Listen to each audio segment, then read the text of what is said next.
প্রায় ১০ বছর আগের একটি ঘটনা, একটি ছোট্ট প্রাণ আর কিছু অচেনা মানুষের অসাধারণ এক মানবিকতা আজ আবার ফিরে এসেছে নতুন রূপে। কাজাখস্তানের আলমাটি শহরে বিগ আলমাটি নদীর খাতে তৈরি হয়েছে এক অনন্য ভাস্কর্য, যেখানে ধরা পড়েছে ২০১৬ সালের সেই ভাইরাল মুহূর্ত, একটি কুকুরকে বাঁচানোর লড়াই। ঘটনাটি ছিল এমন, একটি কুকুর পড়ে যায় জলাধারের ভেতরে। এক তরুণ সাহস করে নেমে যায় তাকে উদ্ধার করতে, কিন্তু সমস্যা হয় উপরে উঠতে গিয়ে। খাড়া পাড় আর কোনো পথ নেই। ঠিক তখনই চারপাশের মানুষ এগিয়ে আসে, একজন আরেকজনের হাত ধরে তৈরি করে মানব শিকল, আর সেই ঐক্যের শক্তিতেই শেষ পর্যন্ত বাঁচানো হয় দুজনকেই। এই হৃদয় ছোঁয়া মুহূর্তের ভিডিও ছড়িয়ে পড়ে সারা বিশ্বে। কোটি কোটি মানুষ দেখেছিল সেই দৃশ্য, মানুষের প্রতি মানুষের ভালোবাসা আর এক ছোট্ট প্রাণের জন্য একসাথে লড়াই। আর আজ প্রায় ১ দশক পর সেই ছোট্ট গল্পই রূপ নিয়েছে ধাতব ভাস্কর্যে। এখানে দেখা যায় মানুষ হাত ধরে আছে একে অপরের, যেন বলছে একসাথে থাকলে কোনো বাধাই বড় নয়। এই ভাস্কর্য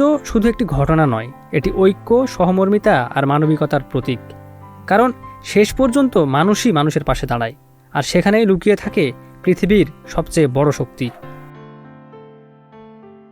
ইকরামুজ্জামান, নিউজ ফ্ল্যাশ 71।